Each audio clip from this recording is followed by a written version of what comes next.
Qué gozo, me encantó esta adoración. Gloria a Dios, estoy gozosa de estar aquí. A las visitas que están con nosotros, muchas gracias por compartir este tiempo con nosotros en esta casa. Le damos gracias al Señor por su presencia. ¿Cuántos están de visita? ¿Se pueden poner de pies? Nada más que para que la iglesia vea cuáles son que están visitándonos. ¿Y qué le dice la iglesia? Aleluya. De grande gozo, qué maravilloso.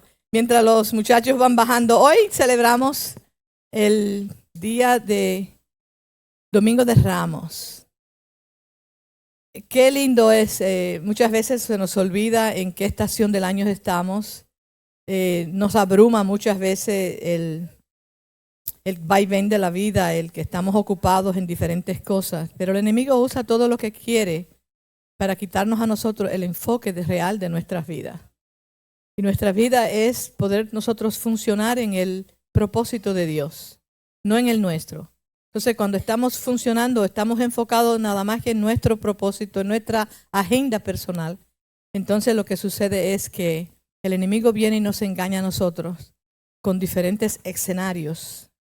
¿Ve?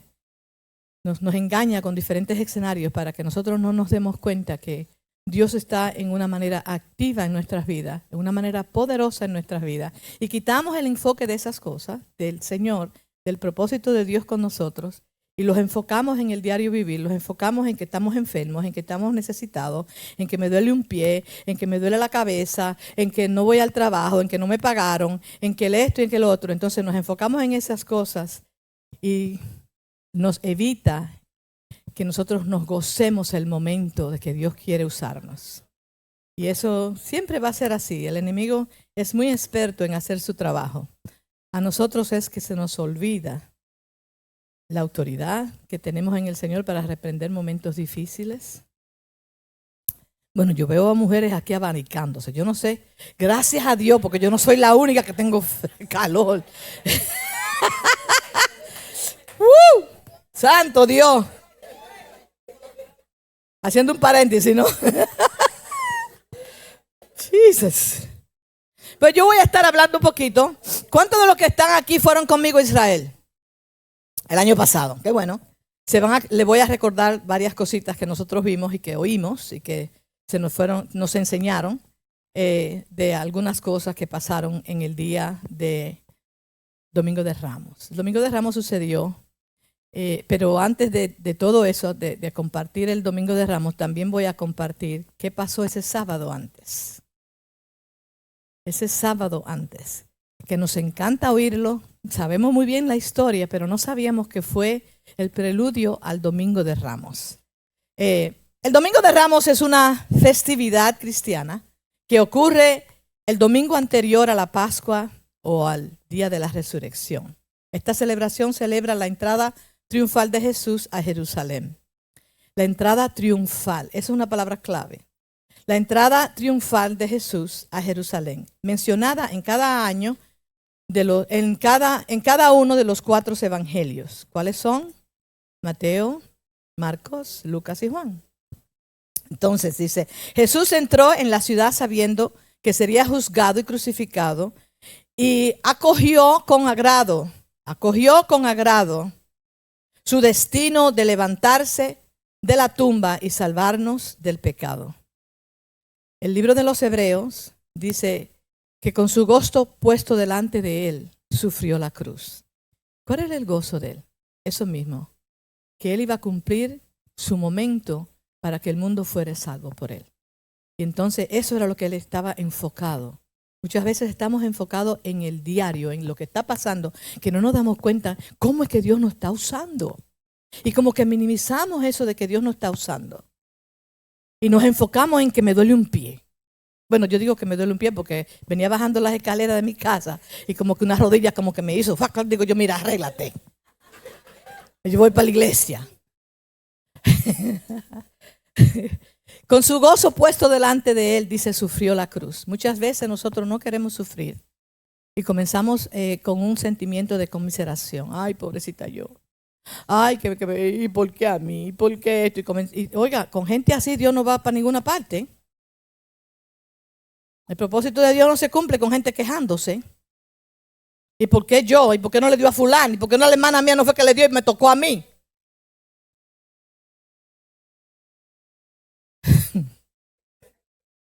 El Domingo de Ramos marca el inicio de la Semana Santa, el recuerdo de los últimos días de Jesús. El Antiguo Testamento profetizó el Domingo de Ramos, el Domingo de las Palmas. Parece como que se nos olvida que ya el profeta Zacarías, el capítulo 9 y el versículo 9, había profetizado sobre eso. ¿Me lo pueden poner? Dice, alégrate mucho, oh hija de Sión. Grita fuerte, oh hija de Jerusalén. He aquí tu rey viene a ti. Justo y salvador es. Humilde y montado sobre un asno, sobre un pollino, hijo de asna. El Domingo de Ramos es el domingo anterior a la Pascua, que inició a la Semana Santa. Es el día en que recordamos y celebramos el día que Jesús entró en Jerusalén como Salvador y Rey. Hay una historia muy linda y voy a seguir porque si no, no la quiero adelantar. Ustedes saben que me voy para adelante y para atrás. No, espera. Vamos arriba. Mientras Jesús entraba en un pollino a la ciudad de Jerusalén, una gran multitud se reunió y colocó ramas de palmas y sus mantos a lo largo del camino, dándole a Jesús un trato real. Entró un rey. Eso era lo que se hacía en esa, no en la época, pero en esa cultura. Cuando venía un rey, se le preparaban alfombras millas antes de entrar a la ciudad. Cuando entraban los reyes, los gobernantes de esa ciudad, los que gobernaban esa ciudad, se iban fuera de la ciudad. Acuérdense que las ciudades eran amuralladas. Entonces se iban fuera de la ciudad y comenzaban a poner alfombras para que el rey, los recibían fuera de la ciudad. Y hasta llegar hasta la ciudad le ponían alfombras para que él entrara, y eso era un recibimiento real. Pues a Jesús, su pueblo, la gente que creía en él, lo trató como un rey. Y le hicieron una alfombra de palmas. Y ponían sus mantos, y ponían sus cosas que llevaban encima, se la quitaban, buscaban. Entonces, como las palmeras eran tan común alrededor de la ciudad de Jerusalén, ellos lo primero que alcanzaron fue palmas, las palmas. Las palmas a veces, una rama de palma a veces tenía hasta 12 pies. Y cogían las palmas y se las arrancaban y le hicieron una alfombra para que él entrara en su pollino, en su asno, y entrara hacia la ciudad por las puertas que ya se había dicho que él iba a entrar. Dice, después del Domingo de Ramos, al comenzar esta Semana Santa, recordaremos constantemente su significado y valor para nuestras vidas hoy. Ese día tan importante en la historia, cuando Jesús comenzó su viaje hacia la cruz. Un día como hoy. Comenzó su viaje a la cruz. Por eso es que yo digo que hay que celebrarlo. Hay que celebrarlo porque nosotros éramos el pueblo que andaba en tinieblas.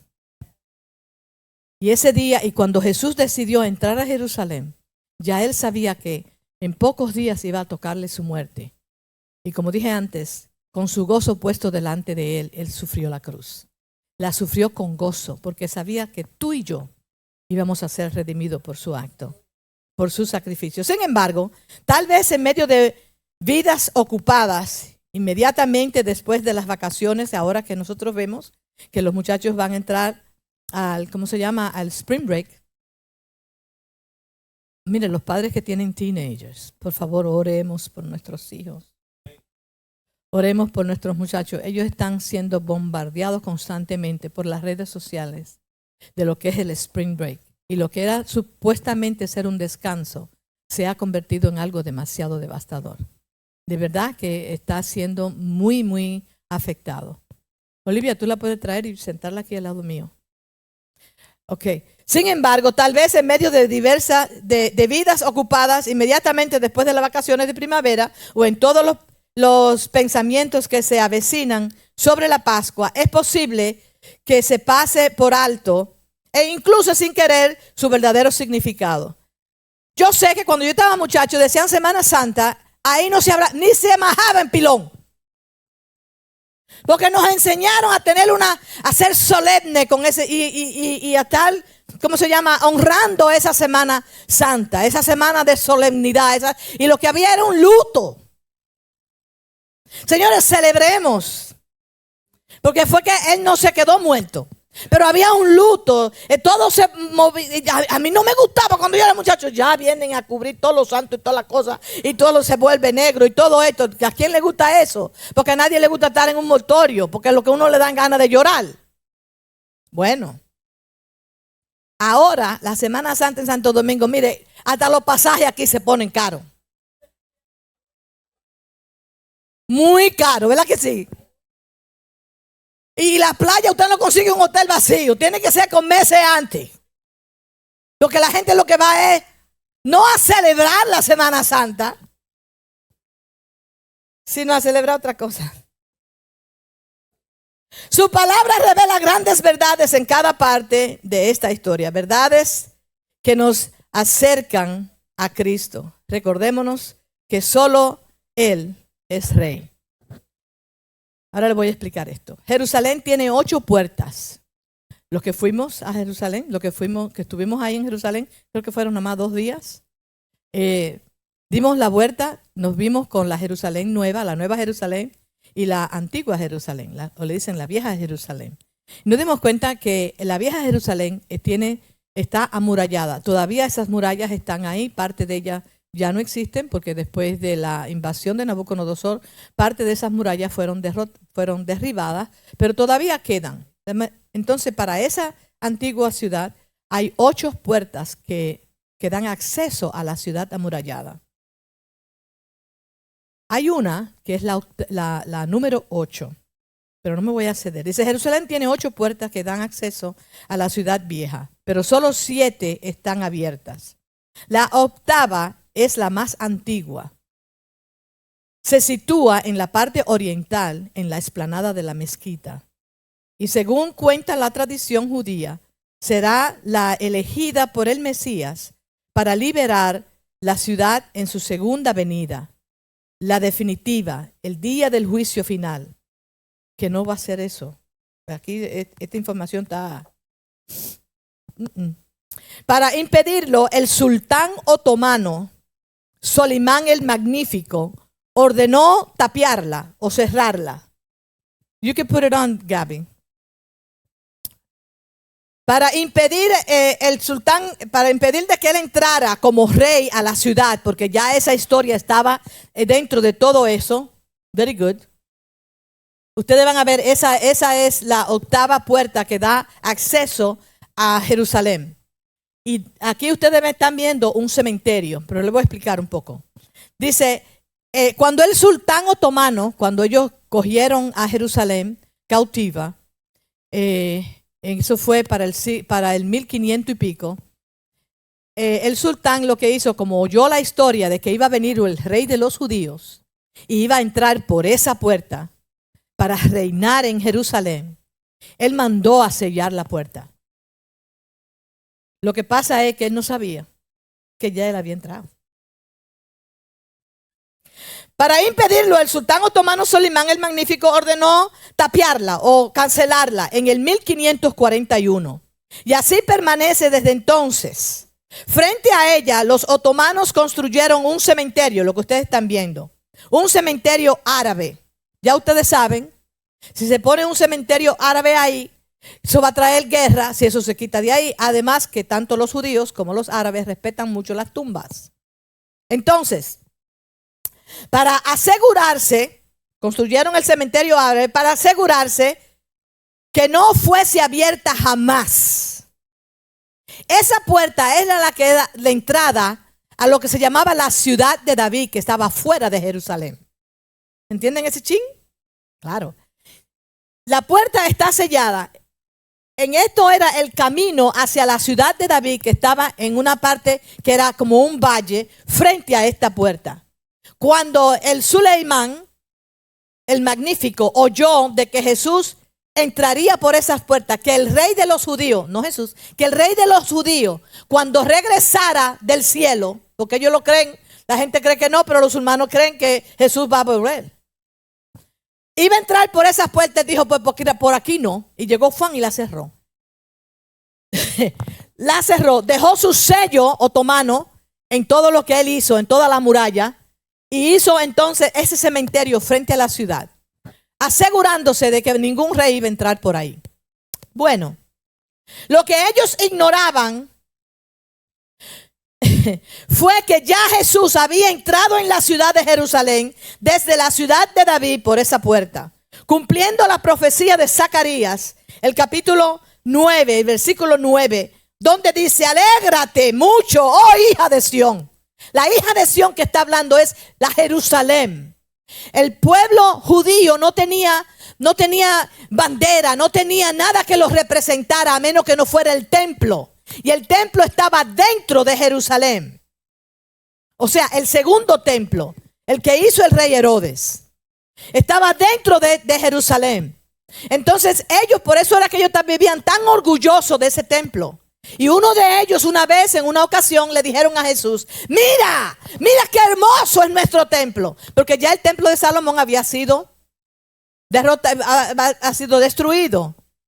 ¿Se acuerdan cuando Nabucodonosor invadió y se llevó todo lo que estaba ahí? Fueron a Babilonia por 70 años, regresaron. Entonces Herodes comenzó y reestructuró o hizo otra vez el segundo templo.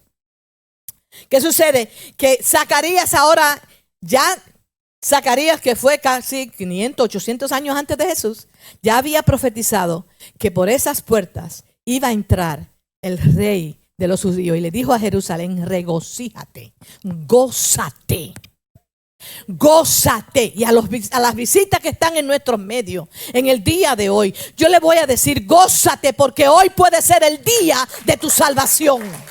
Hoy puede ser el día que tú consolides tu fe en Él, en ese Rey maravilloso, que desde los siglos hasta los siglos ha dicho que Él volverá. Aleluya. Dice: gózate, alégrate mucho, oh hija de Sión, grita fuerte, oh hija de Jerusalén. He aquí tu rey viene a ti. Viene a ti. Justo y salvador es, humilde y montado sobre un asno, sobre un pollino, hijo de asna. La octava puerta, construida en el siglo VI, es la puerta, el siglo VI es la puerta dorada, pero también se conoce por los árabes y judíos como la puerta de la misericordia o la puerta de la vida eterna. Eso significa esa puerta. Y un día como hoy, Jesús entró por esas puertas, cumpliendo la promesa o la profecía de Zacarías, el versículo 9. Y el capítulo 9, versículo 9. Yo quiero que abramos nuestras Biblias.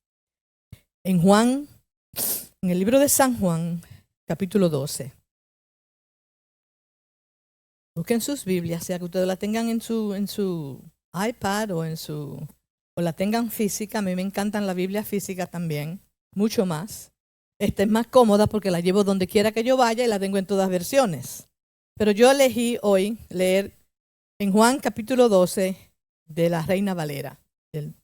Reina Valera del 1960.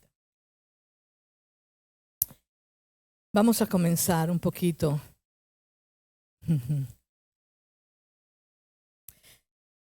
6 días antes, Juan 12, 1. 6 días antes de la Pascua vino Jesús a Betania, donde estaba Lázaro. Todos conocemos la historia de Lázaro, el que había estado muerto y a quien había resucitado de los muertos. Tenía que identificarlo de esta forma porque habían muchos Jesús, habían muchos Lázaros, habían muchos Juan. Parece como que los nombres eran muy limitados y todo el mundo le ponía los mismos nombres al muchacho. Entonces tenían que identificarlo, el que se había muerto y que Jesús resucitó, para que no lo confundan con otro. Y le dijeron allí, y le hicieron allí una cena. Ese es el sábado. Acuérdense, los judíos todavía, celebran lo que se llama el Shabbat, right? Entonces, el sábado en la tarde, después de que que se acuesta el sol, ya ellos cumplen el Shabbat, desde viernes a sábado. Entonces, ellos celebran mucho, comen juntos, hacen muchas cosas. Pues a Jesús ese día le tocó en la casa de Lázaro, Marta y María. ¿Se acuerdan de ellas? Entonces, y le hicieron allí una cena. Marta servía y Lázaro era uno de los que estaban sentados a la mesa con él. Entonces María, qué nombre que redunda aquí en esta casa. Entonces María, ya tú no estás sola, María Álvarez, aquí hay como 4. Tomó una libra de perfume de nardo puro, de mucho precio, y ungió los pies de Jesús y los enjugó con sus cabellos. Y la casa se llenó del olor del perfume. Y dijo uno de sus discípulos, Judas Iscariote, hijo de Simón, el que le había de entregar. ¿Cómo bien lo identifican? Porque había un Judas entre los discípulos, hermano de Jesús. ¿Se acuerdan la carta de Judas? Pues Judas, ese que escribió esa carta, es hijo de José y María. Entonces tenían que identificar cuál Judas era que estaba hablando de esta forma. Porque siempre en el grupo se identifica la gente cuando hablan. ¿Por qué no fue este perfume? Dijo Judas. ¿Por qué no fue este perfume vendido por 300 denarios? Le puso precio de una vez. Porque la gente cuando tiene una agenda personal siempre tiene los signos de dólar right in front of him. Pero por 200 denarios y darlo a los pobres. Siempre hay una excusa. Vamos a vender eso para dárselo a los pobres. Pero Juan dice, no, lo que pasa es, pero dijo esto no porque se cuidara de los pobres o cuidara a los pobres, sino porque era ladrón. Ellos no dejan de estar entre uno. Y teniendo la bolsa, sustraía de lo que se echaba en ella. Aquí no se usa de eso. ¿Ah? Sí, pellizcaba la ofrenda. Uno para ti, medio para mí. Y cuidado si era al revés. Entonces Jesús dijo, déjala para que el día de mi sepultura, ha guardado esto. Esa mujer había guardado eso. Yo no sé cuánto de ustedes le ha pasado que usted compra algo, o usted hace algo, o usted tiene en mente algo, o usted se educa en algo, y usted dice, ¿para qué yo lo hice? Y está guardado ahí y usted no sabe para lo que es. Usted va a un sitio y usted dice, ¿a qué fue que Dios me trajo aquí? Usted comienza, pero usted soltó. A mí me ha pasado 20 veces eso. A cada rato me pasa. Apago todo lo que estoy haciendo. Estoy en mi casa leyendo, haciendo cualquier cosa o limpiando. Tengo que apagar todo. Mami, ¿para dónde tú vas? Tengo que ir allí. Y después que yo llego allí, ¿qué yo hago aquí? ¿A qué fue que yo vine? Y cuando viene a ver, delante de mí está para lo que yo fui, que no me dijeron en casa para lo que era. Porque si lo sé, no lo hago. Y a muchos de nosotros nos pasa eso. Esta mujer tenía ese perfume guardado ahí, no lo había usado. Y la Biblia en otras, ¿cómo se llama? Dice que era como 1 litro. ¡Wow! Por eso fue que el hombre le puso los 300 denarios. Dijo, pero ven acá, ese pote tan grande de perfume. Desde que lo abrió, la casa de una vez Hay algunos de nosotros que usan unos perfumes que cuando pasan dejan el... Entonces Jesús le dijo, déjala para que el día de mi sepultura, para esto ella guardó eso, para esto ella gastó todo ese dinero, para esto fue juntando el dinero y compró ese perfume y no lo usó en ella, sino que lo guardó para mí. Dice que ella abrió aquel perfume y lo derramó en los pies. ¿Por qué no se lo derramó en la cabeza? Porque era en la cabeza que el rabino se ponía el perfume que le llevaba hasta la barba y llegaba hasta los vestidos de él. ¿Por qué los pies? No te voy a explicar, averígualo tú. Porque a los pobres siempre los tendréis con vosotros. Hay momentos que nosotros tenemos que dedicárselos solamente a Él. Porque las otras preocupaciones y los otros quehaceres siempre los vamos a tener. Siempre va a haber alguna cena que hacer. Siempre va a haber un trapo y un mapa que coger. Siempre va a haber un problema que resolver. Pero el momento que le toca a Dios, no lo confunda con nada. No se lo dé a otra cosa. Hay gente que Dios lo está llamando a servirle. Y lo que hacen es que se ponen a hacer negocio. Y se ponen a estudiar, pero embuste. Estoy aquí.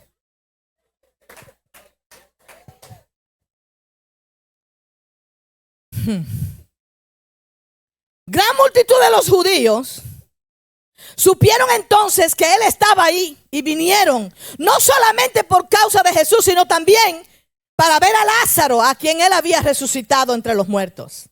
Pero los principales sacerdotes, para que ustedes sepan que siempre va a haber un grupito aquí y otro grupito, uno positivo y otro negativo. Siempre que Dios está haciendo algo grande y las maravillas de Dios se manifiestan, siempre va a estar el diablo usando a otro. No te enfoques en eso. Pero los principales sacerdotes acordaron dar muerte también a Lázaro. Aquí lo vamos a matar los dos. La religión siempre anda buscando cómo matar el milagro de Dios en la vida del hombre. Lázaro era un milagro. Ellos nunca habían visto una cosa como esa. Pero fue el principio de ver muchas cosas.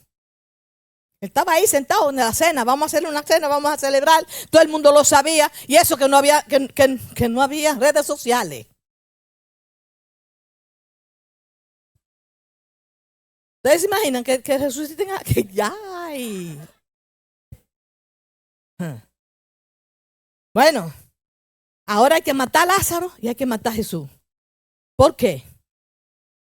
Porque a causa de él, muchos de los judíos se apartaban y creían en Jesús. Y había que matarlo a los dos. Eso eran los religiosos, señores. Por eso era que, ahora ustedes se dan cuenta porque era que Jesús les decía, ustedes son una base de víboras, sepulcros abiertos, ustedes son unos hijos del diablo. Eso lo decía. Pero está ahí escrito, no lo escribí yo.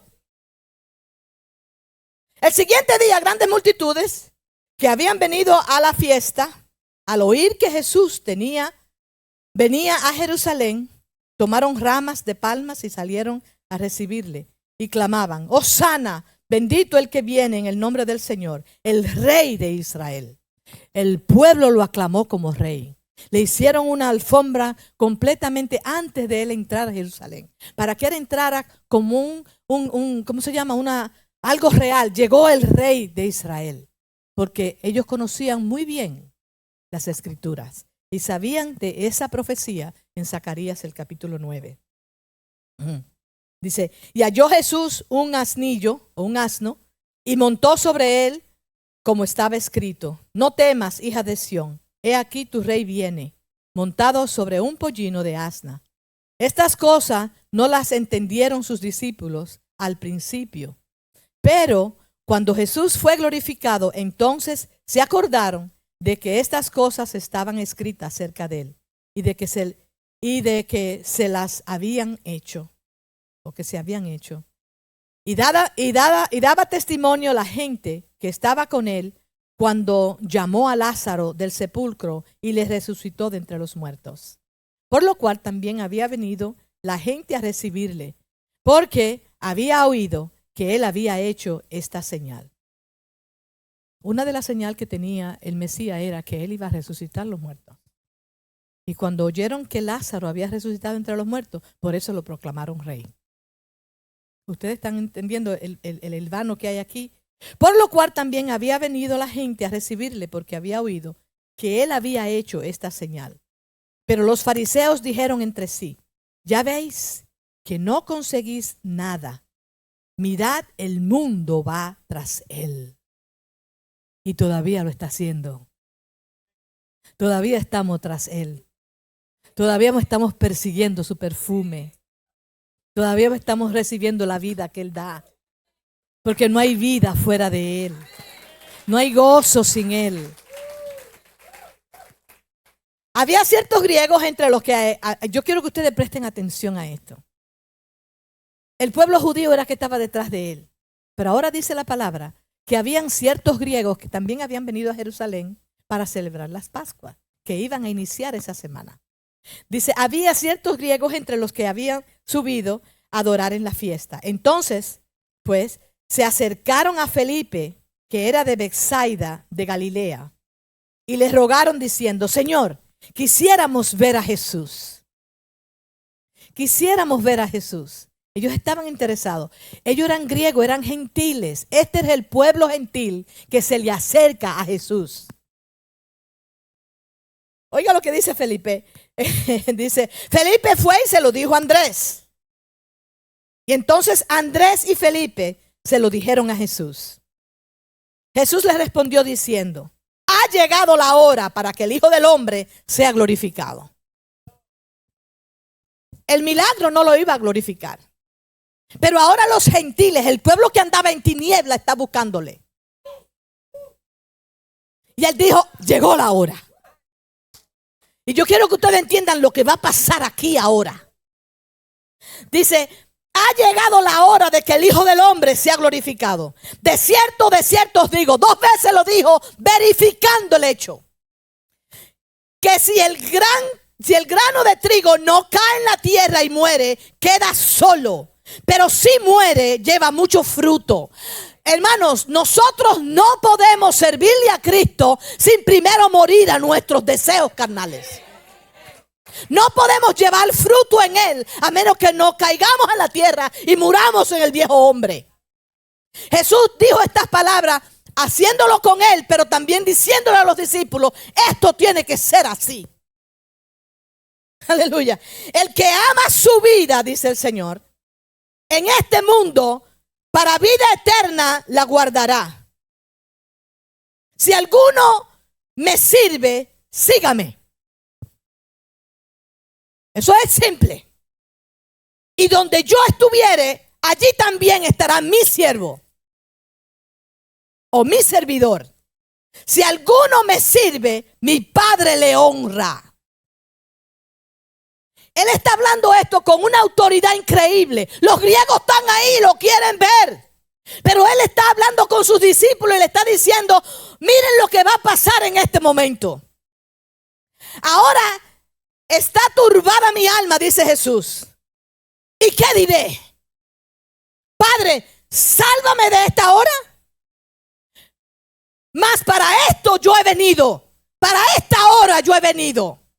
Nosotros tenemos que entender que hay momentos en nuestras vidas que nos tenemos que dar cuenta que para esa hora Dios nos hizo. Hay momentos en la vida que usted tiene que decidir, le cedo a la carne o le cedo al espíritu, le cedo a la circunstancia o le cedo o le creo a Dios.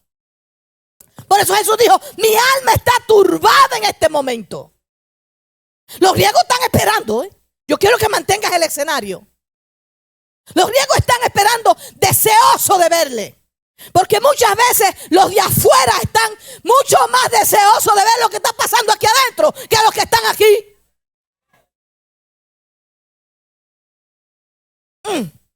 Te lo voy a dejar ahí. Y Jesús sigue hablando y dice, Padre, glorifica tu nombre. Problema de que mucha gente sirviéndole a Dios vienen a servirse de Él o vienen a servirse de Él. No vienen a servirle a Él, sino vienen a servirse de Él. Jesús dice, Padre, glorifica tu nombre. Por eso es que no me gusta el mucho show del púlpito. No me gusta eso. Padre, glorifica tu nombre. Entonces vino una voz del cielo, hermano. Para los discípulos esto no era algo que ellos no habían oído antes. Tuvieron esta voz que salió cuando Jesús fue bautizado en el Jordán. ¿Se acuerdan? Dice, y una voz del cielo dijo, este es mi Hijo amado en quien tengo complacencia. A Él oíd. Ahora cuando Jesús le está diciendo, Padre, glorifica tu nombre, sale la misma voz. Ay. Lo he glorificado y lo glorificaré otra vez. Imagínense que por encima de mi voz salga otra, que no sea el micrófono, para que no sea Gaby. Y que todo el mundo ¿y qué fue eso? ¿Y tú sabes lo que hicieron? Porque cuando hay un milagro, cuando Dios habla, hay dos interpretaciones. La multitud que estaba ahí y había oído la voz decía que había sido un trueno. Ah, pero eso fue un trueno. Cuando los ¿ves? Salió esa voz, salió como un trueno. Ah, no, eso fue un trueno. No, que yo oí tal cosa. No, eso fue un trueno. No, que Dios me habló. Tú oíste otra cosa. Yo oí la voz de Dios, muchachos. Eso no fue así. Y le van a echar la culpa que la ventana, que había viento y que la ventana se movió y que hizo un ruido. El que oye la voz de Dios sabe a quién está oyendo. Y sabe también cómo obedecer. Y la multitud que estaba allí había oído la voz. Decía que había sido un trueno. Otros decían, un ángel le ha hablado. Respondió Jesús y dijo, no ha venido esta voz por causa mía, sino por causa de vosotros. Ahora es el juicio de este mundo. Ahora el príncipe de este mundo será echado fuera. ¿Y cómo? ¿Y cómo si Adán se lo vendió? Adán le vendió el mundo a Jesús, al diablo. Ahora Jesús dijo, ahora esto va a cogerse para atrás, va a dar la vuelta. ¿Y cómo, Jesús? ¿Tú sabes por qué? Porque la vida de Jesús en nosotros, la vida de Jesús en nosotros está en su resurrección, en su muerte y en su resurrección. No es para el mundo, no es todo el mundo. Ahora dice que de tal manera amó Dios al mundo que su Hijo dio. Y todo el que en él cree será salvo. Será salvo por él. Pero este mundo de pecado va a seguir siendo ¿de quién? Satanás. Hasta que venga en su venida y venga el gran juicio. Que será atado, será echado al fuego, que para aquí, que para allá. Pero mientras tanto, los que tienen la autoridad de recibir vida somos los que en Él creemos a través de su sacrificio en la cruz. Y esto es por medio de la fe. Es pues la fe.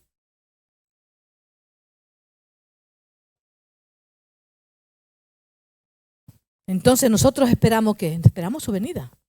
Y estamos seguros de que Él viene. Porque Él lo prometió. Vino una vez y lo hará otra vez. Si lo hizo en ti, lo hará conmigo. Si Dios salvó y sanó, aquí hay una persona que Dios la redimió y la sanó de cáncer. Y en estos días está glorificando a Dios en una forma maravillosa. El viernes tenemos una vigilia aquí. Y en esa vigilia vamos a darle su testimonio. Ella va a dar su testimonio.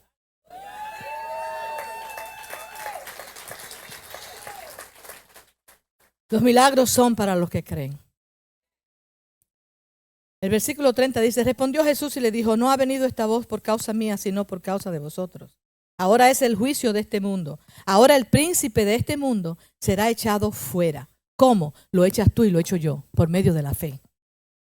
Lo echas tú y lo echo yo. ¿Cómo? Agarrándonos de la promesa, agarrándonos de esa sangre que nos redimió en la cruz y agarrándonos de ese poder de resurrección que habita entre nosotros.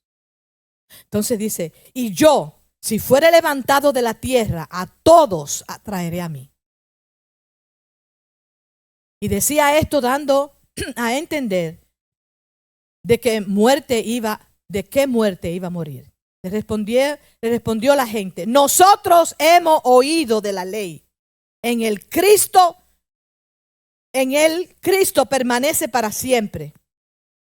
¿Cómo pues dices tú que es necesario que el Hijo del Hombre sea levantado? ¿Quién es este Hijo del Hombre? Entonces Jesús le dijo, aún por un poco está la luz entre vosotros. Andad entre tanto que tenéis luz, para que no os sorprenda las tinieblas, porque el que anda en tiniebla no sabe a dónde va. Entre tanto que tenéis la luz, creed en la luz, para que seáis hijos de la luz. Entonces habló Jesús y se fue y se ocultó de ellos. Yo no sabía que había una ciudad llamada Efraín, pero aquí la menciona muy bien. Dice, pero a pesar de que había hecho estas señales delante de ellos, no creían en él. Hermano, usted se puede poner boca abajo, boca arriba, con la pata, con todo lo que usted pueda decirle y explicar. Y mucha gente va a decir, embuste tuyo, eso que es para aquí, para allá. Y usted anhelando de que esa persona, quizá un famoso, quizá alguien que usted se siente al menos, quizá un rico en la familia suya, y usted detrás del rico, diciéndole, pero tú tienes que ser salvo. No van a creer en usted. Hay gente que no van a creer. Hay gente que no van a creer. Usted tiene que seguir predicando el evangelio. Ok, tú no creíste, pues fulano, ven acá, yo te voy a contar un cuento. Sí, el 38 dice, para que se cumpliese la palabra del profeta Isaías que dijo, Señor, ¿quién ha creído a nuestro anuncio? ¿Y a quién se ha revelado el brazo del Señor? Por esto no podían creer, porque también dijo Isaías, cegó los ojos de ellos y endureció su corazón, para que no vean con los ojos y entiendan con el corazón y se conviertan. Y yo, ¿para qué? Para que vean con sus ojos y crean en el corazón. Hermano, el corazón, el sentimiento. El corazón es el asiento de tu sentimiento. Y muchas veces cuando ese corazón está enfermo, vienen muchas cosas arrastrándose. Y el Señor dijo, para que sean sanos. Hay muchas enfermedades que vienen por causa del corazón enfermo. Pero no me voy a quedar ahí, porque tengo que terminar esto.